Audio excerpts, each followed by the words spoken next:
de l'émission. Allez, on est en direct, go. Notre petit Ronan dit go, ça veut dire qu'on était en direct, c'est le off, c'est pas grave. C'est les vacances, hein. Normalement c'était la dernière. Normalement on devait recevoir aussi Jérôme Roten, hein. On a eu des gros problèmes techniques, hein. On n'a pas pu prendre le direct, hein. La semaine dernière? Ouais, bizarre, hein. Ouais, j'ai vu ça. Ouais, et on a eu des trucs bizarres. On mène une enquête, hein. On a Ouais. mis l'inspecteur Gadget sur le coup. Donc voilà, on attend son compte rendu, mais bon, on sait très bien, voilà, qu'on est écouté par les RG, on est boycotté par la LFP, on est des fois dénoncé par Monsieur Ebongue. Donc voilà, tout ça a un nom, ça s'appelle le PSG aussi. On tape dans le dur, donc c'est normal que des fois bah, on ait des retours de bâton. Ça a été peut-être le cas la semaine dernière, hein. On va mettre ça sur le compte du paranormal, hein, comme ça, voilà, ça, on fera des aficionados en plus. Euh, Émission spéciale, hein, je disais, hein, émission spéciale parce que cette fois-ci encore, on va encore taper, mais pas sur la LFP, pas sur le PSG, mais on va taper un petit peu encore sur la FIFA. On avait mis quelques clous avec notre ami Wadou, hein. Donc voilà, il y a aussi Damien L'Empereur, hein, qui est venu en mettre quelques-uns. Mais bon, là ce soir, c'est un groupe, une association, hein, sportive, hein, qui met les pieds dans le plat, les Spartak Lillois. Donc ils vont nous expliquer tout ça, ils vont nous parler de leur association, de leur groupe et un petit peu de leur projet. Bien sûr, je ne peux pas commencer cette émission sans mon équipe qui est réduite, hein. Il y en a qui sont en vacances, hein, vous le savez, il y en a qui sont en vacances toute l'année et il y en a qui prennent quand même leurs vacances l'été, dont notre ami Xavier, hein, qu'on salue, hein, qui a fait tellement de boulot en très peu de temps qu'il a bien mérité un petit peu de repos et de profiter de cette canicule, hein. Il en a besoin. Mais bien sûr, à mes côtés, toujours notre ami David. Bonsoir David. Bonsoir Stan, bonsoir à tous. Bien sûr, notre ami stéphanois, notre ami Guillaume. Bonsoir Guillaume. Bonsoir, salut tout le monde. Et Guillaume, c'est l'inverse, par contre, il est en vacances toute la semaine, sauf le mardi. Au moins, c'est bien, il est toujours présent. Présent dans les grands rendez-vous. Ouais, Guillaume, il essaye, hein, de faire avec ce qu'il peut, avec ce qu'il a. Donc imaginez, hein, un petit peu les efforts que ce garçon fait. Mais bon, il est quand même présent, c'est tout à son honneur, hein. Et bien sûr, en off, hein, notre ami Ronan qui s'occupe toujours de la technique, hein. L'année prochaine, le Ronan a un nouveau site, hein, il s'arrachera moins les cheveux, hein. Il aura plus d'idées aussi à soumettre, hein. Donc voilà, on le salue et on le remercie pour tout ce qu'il fait pour l'émission, parce que grâce à Ronan ou sans Ronan, cette année ça aurait été très compliqué. Et voilà, dernier petit message, on a fait une grosse année, ça fait plaisir. On a un projet, un film, voilà, qu'on essaye de se faire financer, bah, par vous tous, parce que je vais venir, on va venir dans vos tribunes, dans vos stades, un petit peu filmer l'ambiance, montrer un petit peu à tous ces détracteurs, hein, le bien que ça fait d'avoir un stade en vie. Donc pour cela, ben, bien sûr, il faut qu'on paye de la bonne caméra, il faut qu'on paye du déplacement, il faut qu'on paye voilà, du péage, en veux-tu, en voilà. Donc forcément pour ça, bon, on a besoin de vous tous.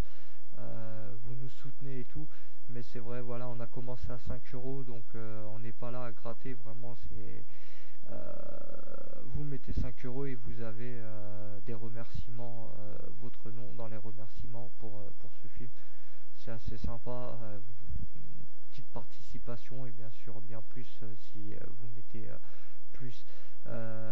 Donc voilà, on compte sur vous pour avant l'Euro 2016, c'est important de montrer que voilà, le monde ultra et certains supporters actifs font du bien au football. Deuxième parenthèse avant qu'on attaque nos amis Spartak Lillois, hein, ce nouveau groupe parisien d'Auteuil, qui a vu le jour, hein. Donc il y en a qui ont fait l'amalgame, il y en a qui ont dit ouais, liberté pour les autres. Non, les amis, nous on est un média indépendant. Alors, je dis pour ceux qui se pointent, hein, du jour au lendemain et qui critiquent ou qui crachent en MP, surtout quand c'est des mecs de 25 piges, je vais en avoir 40 piges. Donc mon grand, avant que toi que tu me fasses peur ou tu me dises ce que j'ai à faire, va falloir que tu aies un petit peu plus de vécu dans les tribunes, de partout, hein. Plus au parc malheureusement, hein. Donc voilà, bon entendeur. Voilà ce nouveau groupe, hein, on l'a invité, on a posté leur communiqué. Il paraît que c'est des mecs d'Auteuil, il paraît que ceci, il paraît que cela. Ils sont actifs maintenant sur Facebook. Ils envoient du lourd, hein, ils provoquent aussi. Un peu de provocation, certains diront. Mais un groupe ultra, c'est pas que sur Facebook, hein, Stan, hein.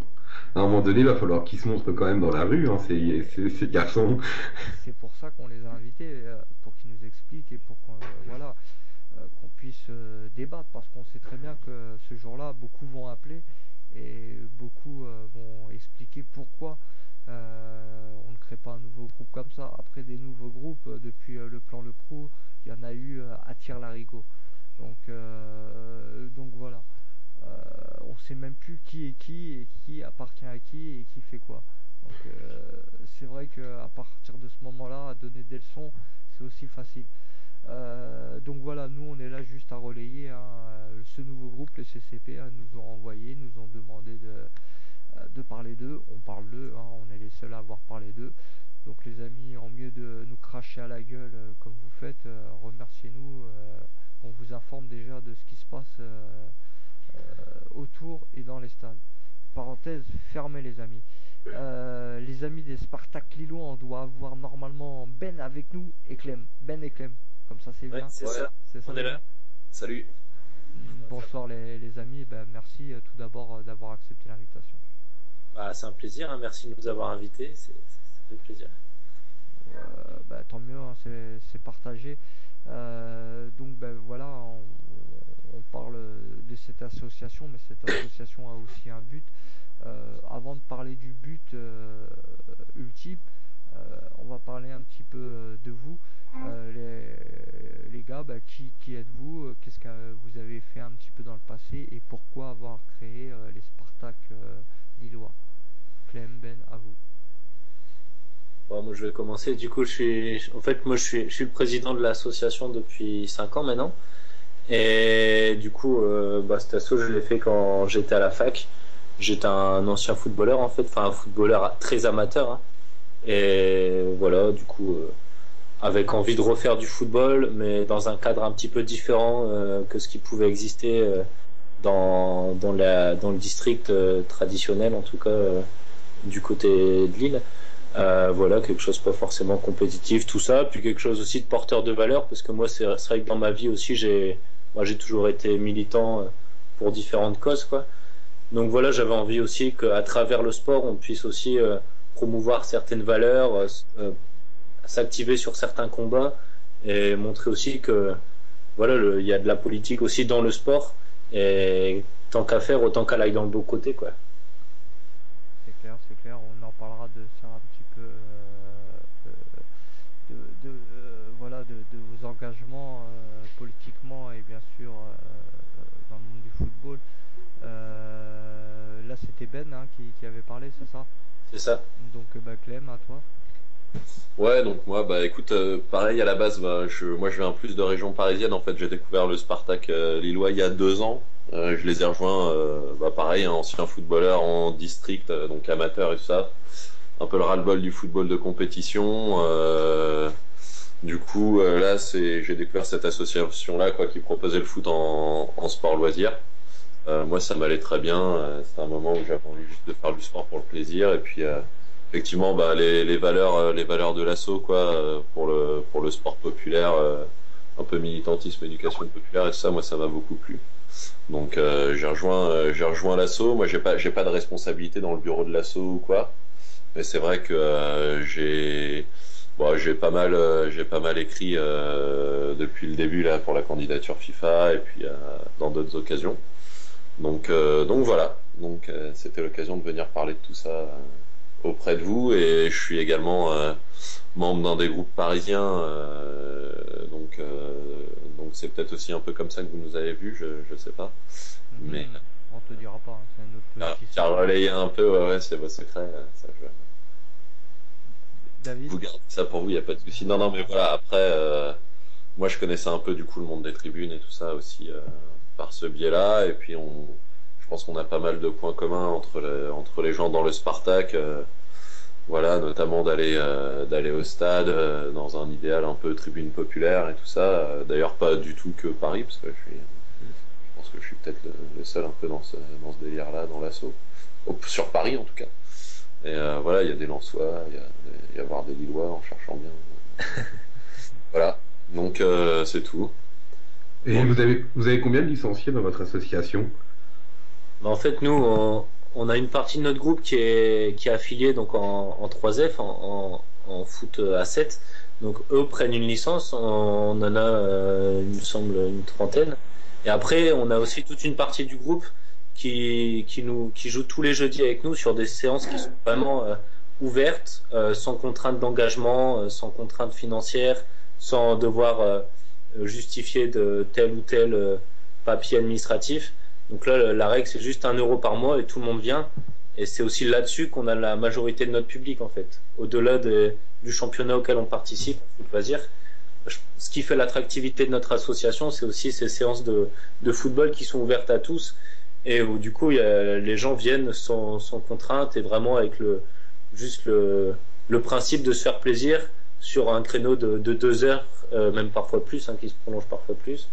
Et là, du coup, on arrive à drainer. Enfin, on a déjà fait des séances à plus de 40 sur un seul terrain. Donc voilà. Puis après, au-delà du foot, il y a aussi d'autres sports. En fait, c'est plus un réseau. Hein. On est un réseau d'une centaine de personnes sur l'île. D'accord, un petit peu multisport, mais en majorité un petit peu dans le football. Vous pratiquez en salle ou sur terrain à 7 comme un petit peu on va dire les petits font sur terrain à 7, ouais. C'est sur terrain à 7 en fait. Le championnat de loisirs là s'organise à 7 dans notre cadre. C'est sur des moitiés de terrain, ouais, comme quand on est avant les mois de presse, quoi. Et après, les salles, c'est aussi un endroit pour l'instant auquel on n'a pas accès, parce que c'est vrai que c'est aussi. Nous, on essaie depuis 3 ans justement aussi de montrer que les assos comme nous, les associations populaires, elles sont aussi droit d'accéder aux infrastructures publiques. Mais pour l'instant, on est un peu la dernière roue du carrosse, quoi. Donc on passe après les clubs compétitifs, les écoles, etc. Donc pour l'instant, voilà, on est pour tout. À part le foot, on a un terrain de foot 2 fois par semaine. Pour tout le reste, c'est pratique dans la rue ou sur les terrains de proximité de la ville. Enfin, les city-stades, tout ça, quoi. Ok, c'est pas mal, c'est une bonne initiative, hein. On va dire c'est associatif. Donc tu parlais tout à l'heure de politique. Donc vous êtes affilié à un mouvement politique, vous avez des tendances plus à droite, plus à gauche. Comment ça se passe? Bon, la réponse est dans la question. À droite, en tout cas, non, pas du tout. On a tous, en fait, individuellement, je pense, des valeurs. On est tous venus avec un parcours individuel qui n'est pas le même pour chacun. Après, il y en a aussi qui ont découvert aussi un petit peu l'engagement, je pense, grâce à la pratique sportive. Mais en tout cas, on a quand même un socle de valeurs en commun qui est la solidarité, l'égalité, l'antiracisme. Ces 3 valeurs qu'on met en avant. Après, c'est pas pour ça qu'on va faire des appels à voter, qu'on a des liens avec les partis politiques ou quoi que ce soit. On est vraiment, nous, on se construit notre propre identité politique, en fait. On revendique aussi nos propres mots d'ordre dans le sport et aussi en dehors, hein, parce que c'est vrai que le sport, ça fait partie aussi de la société, de la vie. Et nous, on a aussi envie de se servir aussi de notre association sportive pour pouvoir revendiquer certaines choses qui nous touchent dans notre quotidien, dans la vie de notre quartier, etc. Donc voilà, c'est en tout cas des valeurs de progrès social, de démocratie, de participation, donc bien ancrées à gauche quand même. Et voilà, après chacun aussi a ses particularités. Et c'est ça aussi qui est bien dans l'association, c'est que du coup on est un collectif assez hétérogène, malgré la base commune qu'on peut avoir, chacun aussi enrichit l'association grâce à son parcours et ses propres spécificités, quoi. Notre ami Guillaume aurait une petite question pour nos Ben. amis Lillois, le Stéphanois pour des Lillois. Allez. Ouais, parce que moi, en fait, la question elle serait plutôt pourquoi, en fait, vouloir s'orienter politiquement pour une asso populaire comme ça, où bah, pour moi la politique elle a pas vraiment d'importance, je dirais. Bah, en fait, nous, après, c'est des choses très concrètes aussi, mais par exemple, tout à l'heure, quand je disais que ça fait 3 ans qu'on demande une salle et qu'on l'a pas, ça, c'est aussi des choses qui sont politiques pour nous. Quand on voit que les licences dans certains clubs, elles sont à plus de 100 euros et qu'il y a des gens qui s'en trouvent exclus, c'est aussi politique. En fait, il y a plein de choses qui nous touchent de manière très concrète. Et nous, on a envie d'ouvrir notre gueule là-dessus. On a envie de montrer qu'il y a plein de choses sur lesquelles on n'est pas d'accord. Et la politique, on la voit dans ce sens-là, en fait. On la voit pas comme les grands rendez-vous électoraux qui vont se passer tous les ans, même plus que tous les ans par moment. Mais en tout Ouais, cas, c'est plus voilà, pour la vie du club, quoi. la politique dans la vie quotidienne, ce qui peut nous toucher dans le sport et aussi ailleurs. Bah, après, si tu veux, ce qu'il y a aussi, c'est que même si la participation à l'assaut, en gros, c'est qu'on revendique un peu les valeurs dont on parlait tout à l'heure, solidarité, égalité, antiracisme. C'est pas forcément des trucs qui vont être revendiqués par une grosse partie de la droite ou de l'extrême droite non plus. Donc si tu veux, après, la sélection, elle se fait un peu aussi naturellement à partir des valeurs de l'assaut qu'on a posées. On ne demande absolument pas aux gens qui viennent jouer au foot s'ils votent à gauche ou à droite, si tu veux. Ouais, d'accord. Non. Je Il y comprends, a c'est plus aussi, des valeurs communes, quoi. Non, mais bien sûr, mais c'est vrai que si tu veux, c'est pas une revendication politique dans le sens où on dit il faut absolument être de gauche pour venir dans l'assaut. Maintenant, on a fait des actions ou même des après-midi sportives. L'année dernière, on a fait des après-midi sportives pour les gamins roms de certains camps lillois, de certains camps de roms lillois. Voilà, effectivement, tu sais très bien qu'en faisant ça, tu attires pas tous les publics non plus, hein. Donc ça cible de fait, si tu veux, ça cible de fait certaines personnes. Maintenant, qui se sent solidaire de tout ce genre de truc vient avec nous, sans aucune distinction politique en fait. La question ne se pose pas.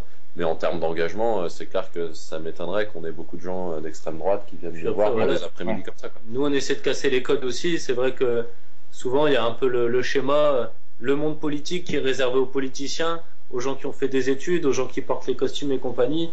Et puis après, les sportifs, ils courent après la balle et par contre, ils n'ont pas le droit à la parole.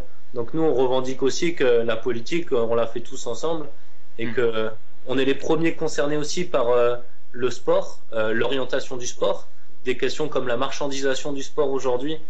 Si nous, on n'en parle pas, ceux qui vont en parler à notre place le feront pas forcément dans le bon Aussi sens. bien. Donc, en connaissance de cause. Je pense qu'on est les premiers concernés sur toutes ces questions et voilà, on revendique justement le droit à la parole et le droit justement à revendiquer toute une série de choses sur ces questions-là, quoi. Ça, il le faut, parce que vous êtes, comme tu dis, des fois ils la veulent pas, des fois la parole, c'est ça le problème. Il faut la prendre et puis voilà, vous avez l'honnêteté d'être une association populaire. Vous faites pas ça, je pense, pour l'argent, loin de là.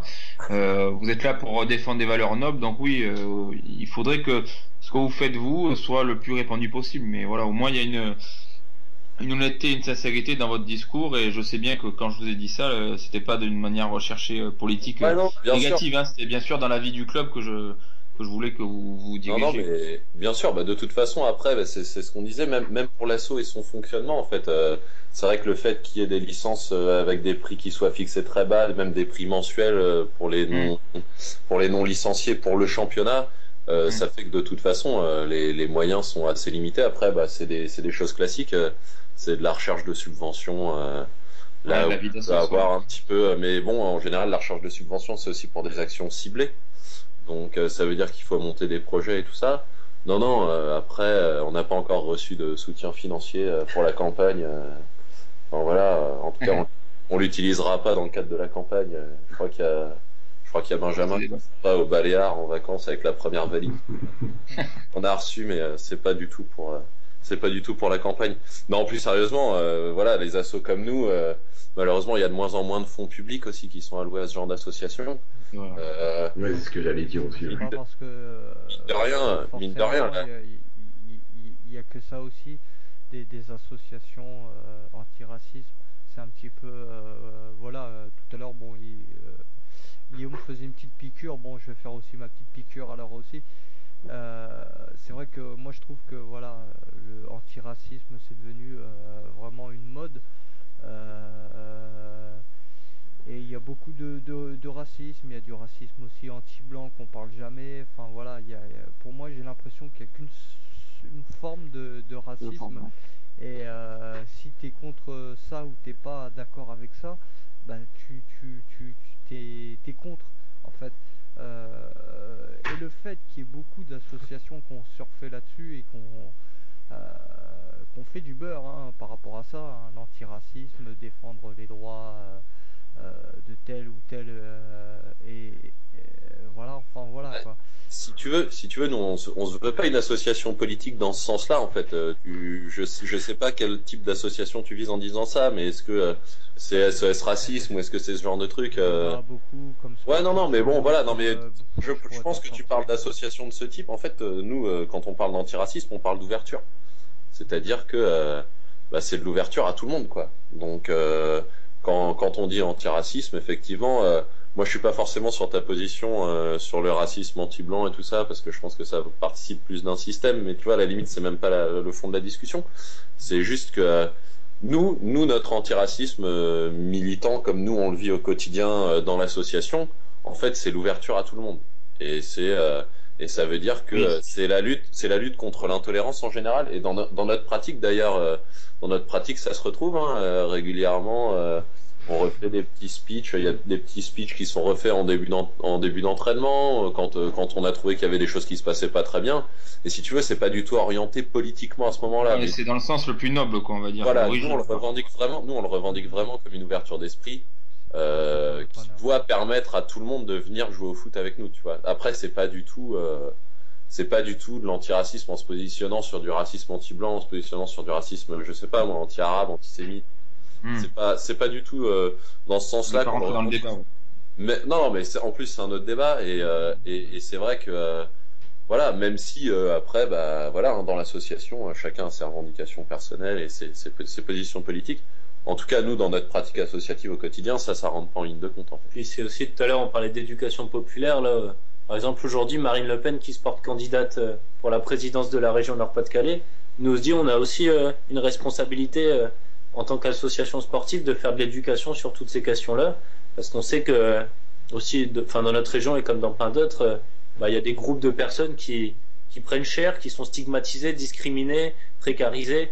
Je veux dire, c'est aussi se montrer solidaire vis-à-vis des gens qui sont tout le temps pointés du doigt comme soi-disant les responsables de tout. Le problème, c'est comme je te disais, après on va fermer cette parenthèse, on va rentrer dans un autre sujet, c'est que voilà, beaucoup ont surfé sur ce truc antiracisme en oubliant que certains Français souffraient, et beaucoup dans le Nord-Pas-de-Calais, où il y a beaucoup, voilà, il y a beaucoup de choses qui ont été fermées, il y a beaucoup de chômage, enfin voilà, on a oublié ceux qui souffraient vraiment pour s'intéresser à ceux qui souffraient aussi, mais d'ailleurs, et on a tous dans la même galère. Ça c'est une évidence, mais c'est vrai que nous, on le pense pas forcément dans ce sens-là en fait dans notre pratique.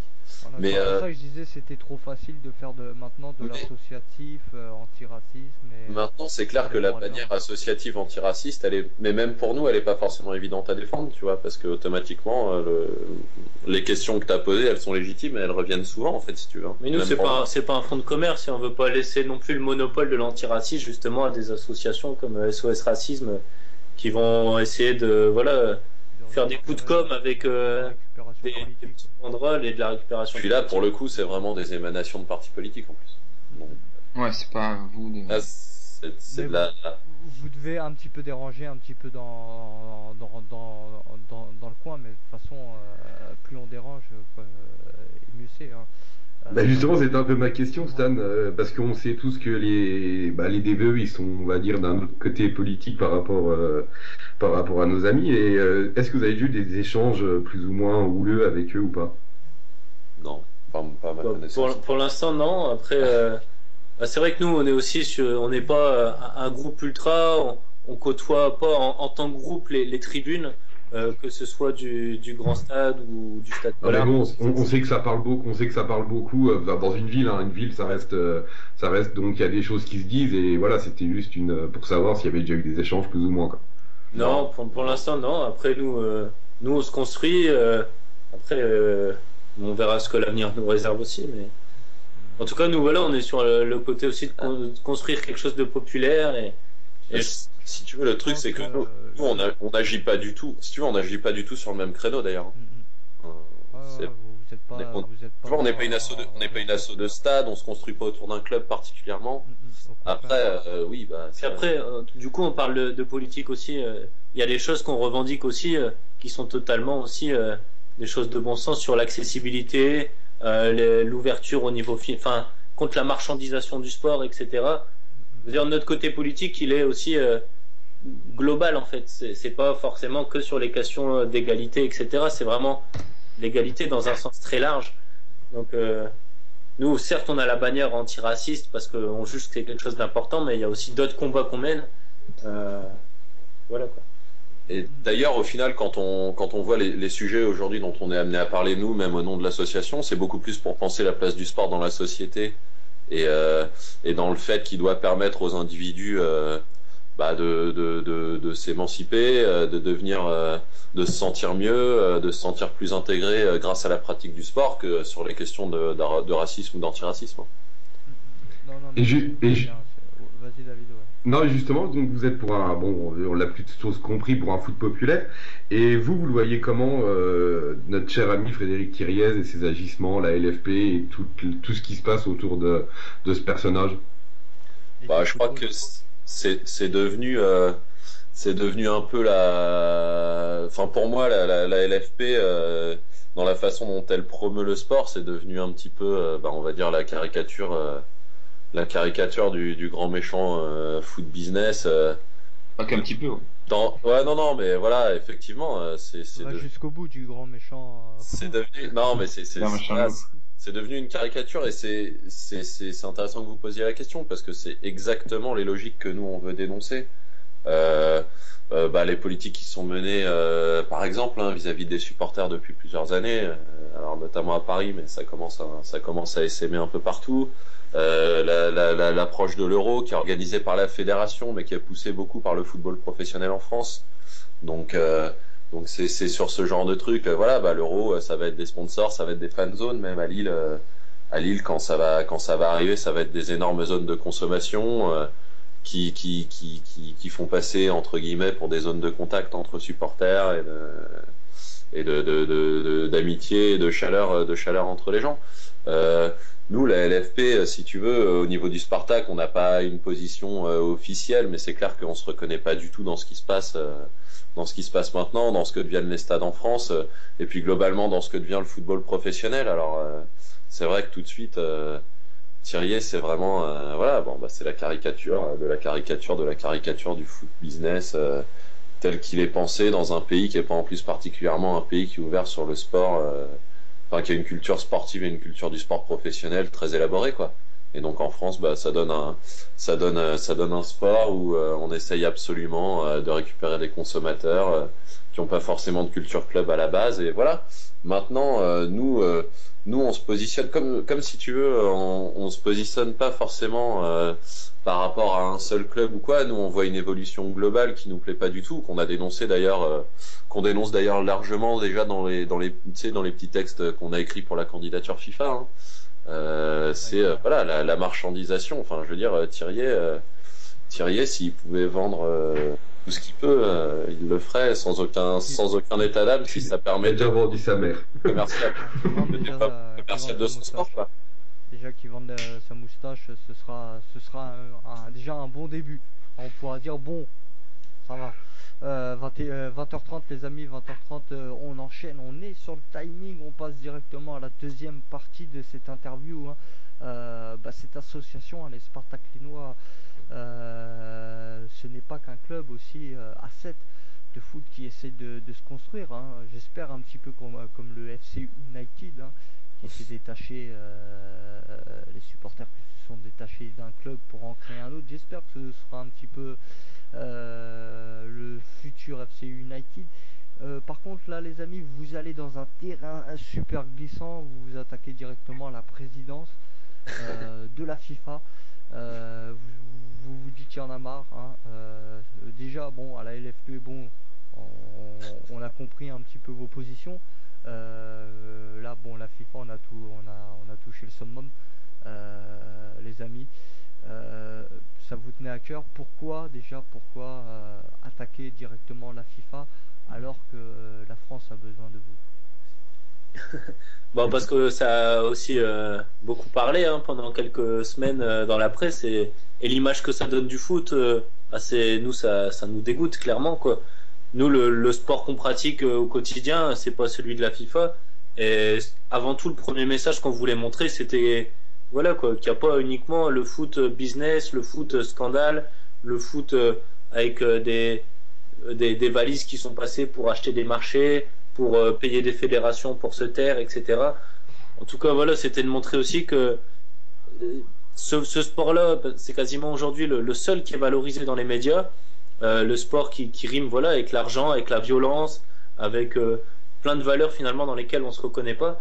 Et nous, on voulait montrer qu'il n'y a pas que ça, hein, dans le foot, et qu'il y a aussi des démarches qui valent beaucoup plus que ce qui se passe en ce moment.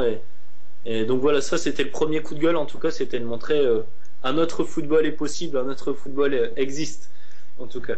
Ouais, en fait, le truc, c'est aussi de porter un discours associatif et de... Enfin, voilà, nous, ce dont on s'est rendu compte au cours des quelques jours où on a discuté un petit peu de tout ça entre nous avant de lancer la candidature, qui était vraiment une idée lancée un peu comme ça, en toute modestie, à la va-vite, au cours d'une réunion de bureau de l'association, hein. C'était pas du tout un grand projet à la base. Mais ça peut le devenir, sait-on jamais. On guettait pas la démission de Sepp Blatter depuis 3 ans.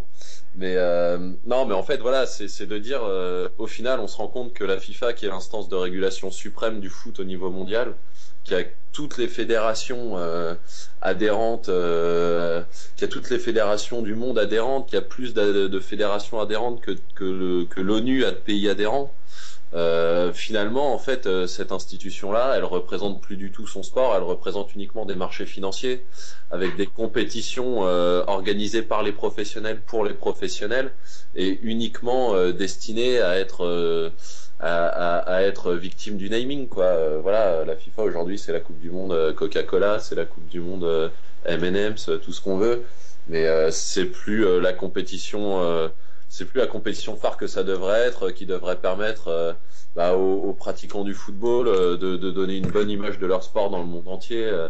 On a vu un peu ce qui s'est passé au Brésil on a vu ce qui s'est passé un peu au Brésil avant la Coupe du Monde, les manifestations populaires qui ont été réprimées parce qu'on se rendait compte que organiser la Coupe du Monde pour la FIFA, en fait, c'était tellement de contraintes financières qu'il fallait faire des coupes claires dans les budgets de l'éducation du pays. Voilà, nous, quand on se veut une association un peu d'éducation populaire et qui est basée sur ce genre de valeurs, bon, bah nous, c'est que des trucs qu'on peut rejeter. Et le problème, c'est qu'effectivement, à aucun étage du foot mondial, alors mondial, on n'en sait rien parce qu'on est trop loin de tout, mais même du foot français, des initiatives comme la nôtre, au final, on a regardé et on n'en a pas trouvé, quoi. Nous, on se disait que c'était un peu con qu'à à aucun moment, en fait, le discours associatif du quotidien soit porté par des gens qui aient une parole un petit peu officielle et institutionnalisée.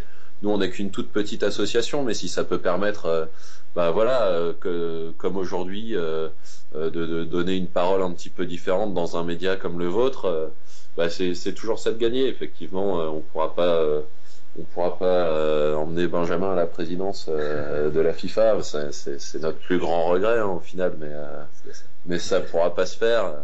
Mais voilà, non, mais effectivement, le but, c'est de porter une autre parole. Je veux dire, moi, quand j'entends parler Sepp Blatter, de Lionel Messi ou de Cristiano Ronaldo comme les meilleurs footballeurs du monde, et être incapable de se dire que derrière l'aspect de merchandising, il y a des gamins qui crèvent la dalle,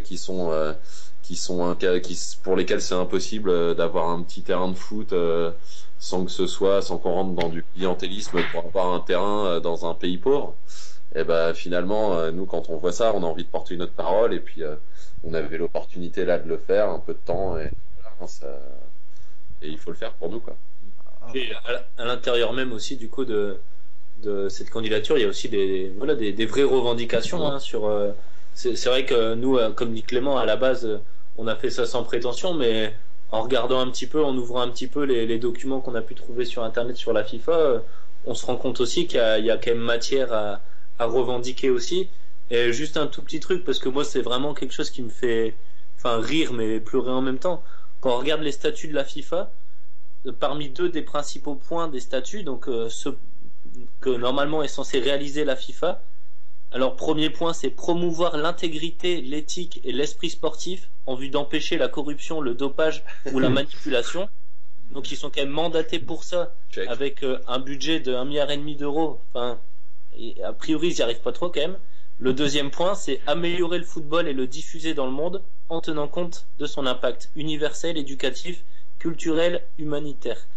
Donc moi, ces 4 aspects-là, comme dit Clément, j'ai pas l'impression qu'ils passent de manière prioritaire, et que c'est plutôt les impacts financiers, les impacts médiatiques, politiques aussi, clairement, qui passent au premier plan dans le travail de la FIFA. Quand tu vois les 2 prochaines Coupes du Monde, t'as compris, hein, en liberté d'expression, t'es quasiment au summum. Top niveau de la Corée du Nord. Donc non, voilà, je réitère un petit peu ma question. Pourquoi ne vous attaquez-vous pas plutôt à la LFP? Il y a une présidence dans un an, un an maintenant, je pense. Le problème, en fait, si tu veux, enfin par rapport à la LFP, hein, je vois ce que veut dire. C'est noble. Le problème, c'est que ce que je veux dire, c'est, je réitère encore mes propos, c'est noble. À vous d'essayer de faire en sorte que le football mondial, voilà, qu'on n'exploite pas un petit peu comme ça peut se faire au Qatar. Donc voilà, pourquoi ne pas vous occuper des brebis françaises plutôt que de taper dans des brebis ailleurs. En fait, si tu veux, on va là, on va me traiter de facho. Hein. Non, mais dans les choses, si tu veux, dans les choses là qu'on a prévues prochainement, on va aussi faire, par exemple, je sais pas, probablement une lettre ouverte à Noël Le Graët pour lui demander de nous soutenir à la candidature FIFA, ce genre de choses. En fait, si tu veux, le truc qu'il y a, c'est que la LFP, en fait, c'est des statuts qui sont super particuliers. C'est délégué par la Fédération française de foot, en fait. Et si tu veux, nous, notre pratique quotidienne du foot et la façon dans laquelle on se sent légitime d'intervenir, à la limite, ce serait plus auprès de la fédération parce qu'on est des sportifs amateurs. Enfin, si tu veux, nous, limite, on s'intéresse beaucoup à ce qui se passe dans le foot dans la LFP, mais tu vois, c'est même pas quelque chose qui serait, ou une gouvernance qui serait intéressante pour nous, en fait, si tu veux. Bon, voilà, utopiquement, tu sais que c'est un coup dans l'eau de te présenter à la candidature pour la FIFA. Ça peut être un bon buzz aussi pour vous, ça peut être un truc super, hein. Moi je vous le souhaite, mais est-ce que le buzz il aurait pas été je pense que de vous attaquer pour nous la vraie cohérence, s'il y avait quelque chose, ce serait plutôt par rapport à la Fédération française de foot qui gère aussi les aspects du sport amateur, tu vois. Après là c'est vrai que la FIFA en fait ça donne une audience et puis une ampleur parce qu'en fait la FIFA, au final, tu parles de tout. Tu parles du foot pro parce qu'il y a des compétitions sandwich qui sont organisées.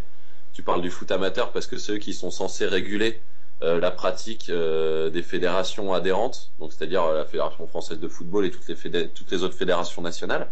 Donc, si tu veux, la LFP, au final, c'est assez restreint et puis c'est vraiment nous des choses dans lesquelles on se reconnaît pas du tout dans notre pratique du quotidien. On est très très éloigné des préoccupations de Frédéric Thiriez, même si c'est ce qui est le plus médiatisé au final. Et là-dessus, je suis d'accord avec toi. Je pense que au contraire, vous devriez être préoccupé parce que ça touche autant le football professionnel que aussi le football amateur. Tu sais, il suffirait que la fédération dise à la LFP vous n'avez pas cette politique vis-à-vis des supporters et la LFP pourrait pas le faire en fait.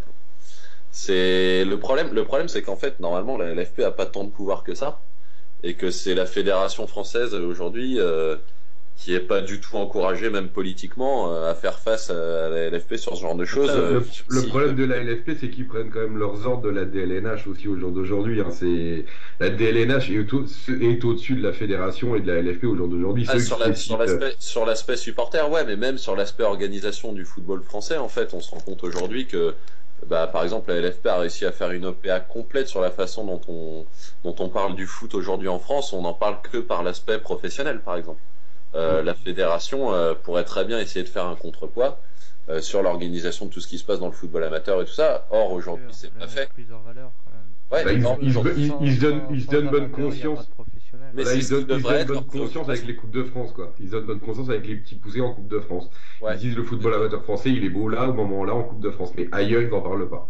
On voit bien aussi que ça fait système, en fait, tout ça. C'est peu importe les acteurs desquels on parle, on a l'impression qu'eux, en tout cas, parlent tous d'une seule et même voix, quasiment, et tirent tous la charrette dans le même sens.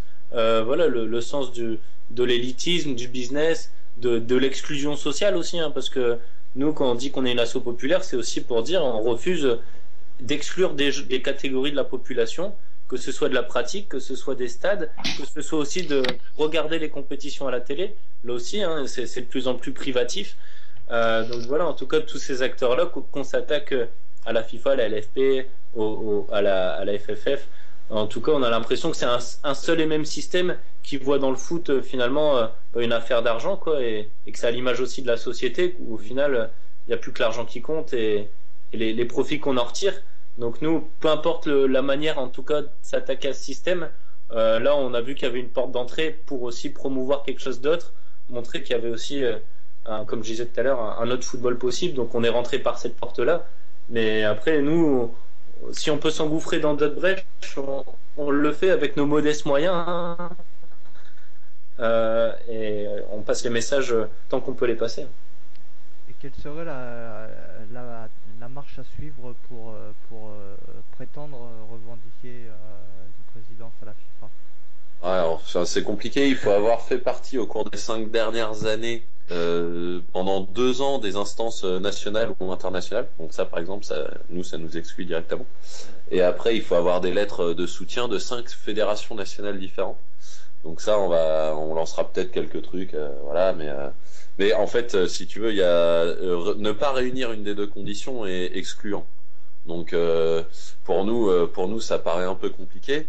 Nous, on porterait plutôt l'idée de pouvoir se présenter avec un certain nombre de parrainages de licenciés dans le monde, de licenciés des fédérations adhérentes à la FIFA.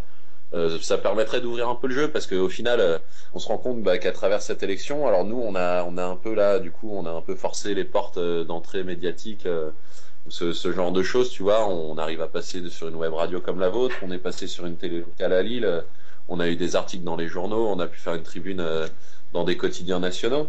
Maintenant, le truc dont on se rend compte aussi, c'est que la gouvernance du football aujourd'hui, elle est organisée pour être tournante entre quelques-uns.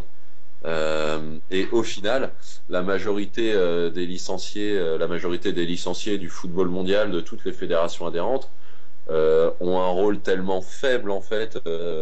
Pour certaines, c'est l'élection du président de la FFF, par exemple en France. Officiellement, c'est les licenciés qui ont élu un conseil national qui a élu le président. Voilà, c'est ce genre de choses. Mais au final, porter une parole un peu plus universelle au niveau de l'accès à la gouvernance de la FIFA, ça c'est le vrai but. Maintenant, effectivement, est-ce qu'on peut vraiment avoir un espoir sur le fait de... Puis ça coûte cher, hein, malgré tout.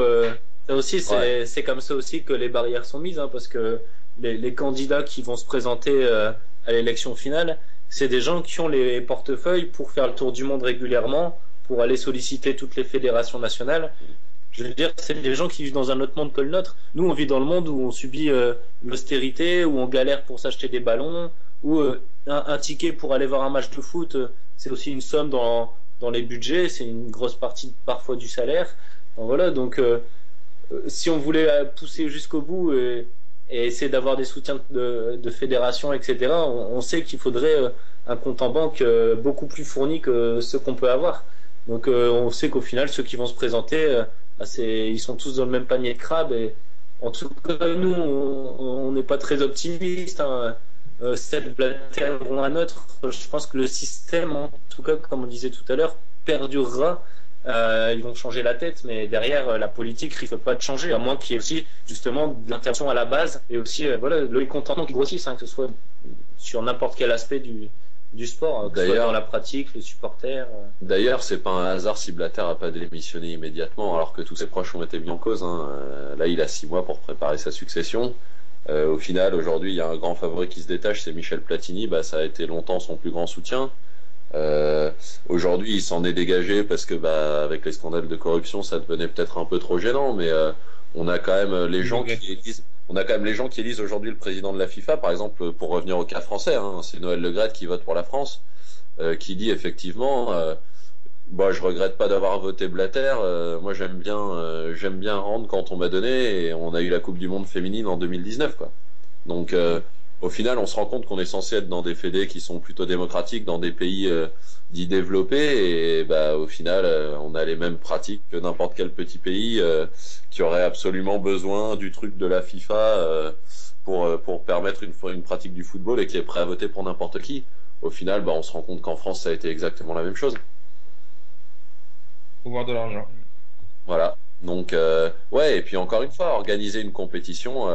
Nous, on est sur un territoire à Lille où va y avoir justement l'Euro 2016 qui va venir, où va y avoir plusieurs matchs.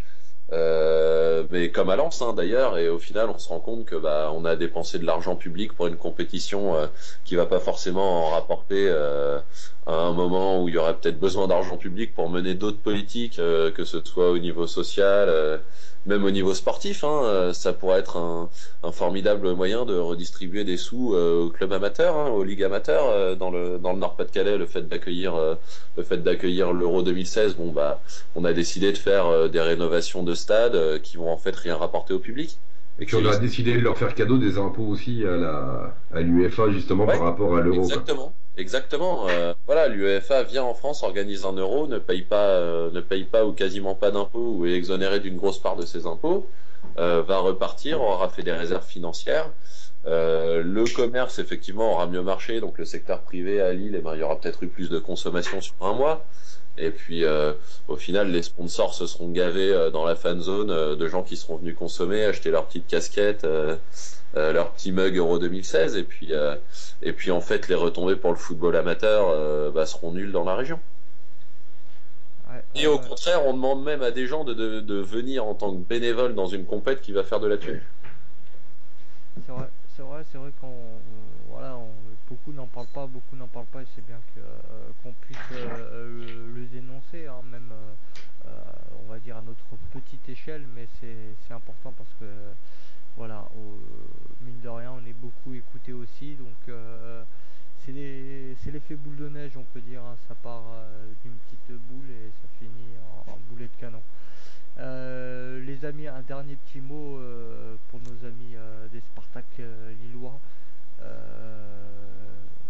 Guillaume, David, un dernier petit mot. Non, ce qu'on peut leur souhaiter, c'est de continuer à gêner, à faire le buzz. La cause est noble. On l'a bien compris. On n'est pas bête. Personne n'est bête. Pour arriver à la présidence de quoi que ce soit dans le football le jour d'aujourd'hui, faut être de la famille, comme on dit, des vicieux et des tricheurs et des menteurs. Mais la cause est noble et voilà, j'ai retrouvé, dans leur discours, je retrouve un peu ce que les groupes ultra vivent aussi, quoi. Donc on a à la fois la passion d'un truc et qui continue comme ça et à gêner, quoi. Il faut gêner. Faut aussi dire et faut prendre conscience quand c'est des machines afriques et tout ça, effectivement, les compétitions. Voilà, faut aussi que les gens prennent conscience, et je pense que le fait qu'on construise un football de consommateurs aujourd'hui, ça va pas dans ce sens-là, mais la base du foot, quand je parle de la base du foot, c'est les licenciés des fédérations, c'est les supporters, c'est les gens qui vont au stade, c'est les gens qui regardent le foot à la télé. On est les seuls qui soyons contraints de dépenser de l'argent pour vivre notre passion. Moi, quand j'entends un actionnaire de grand club ou même un politique qui nous dit que ça coûte cher, qu'on se rend pas compte que l'argent qu'on met dans le foot, on est déjà bien gentil de le mettre parce que sinon il y aurait pas de foot. Si, il y aurait du foot. Il y a du foot tous les jours, il y a du foot tous les week-ends, toutes les semaines dans les ligues amateurs.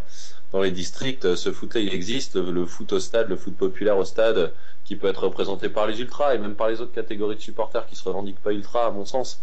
Voilà, on est les seuls à payer pour le foot aujourd'hui. On est les seuls à payer pour le foot. Que des investisseurs veuillent investir dans le foot, ça les regarde. Ils ont de la thune, ils en font ce qu'ils veulent. Nous, on a de la thune, on n'en fait pas forcément ce qu'on veut parce que si on veut vivre notre passion, on est obligé de payer. Et on est les seuls à le faire. Et je pense que quelque part, l'élite du foot, qu'elle soit mondiale, qu'elle soit française, a un peu tendance à l'oublier, ou justement à bien faire en sorte que tout le monde l'oublie.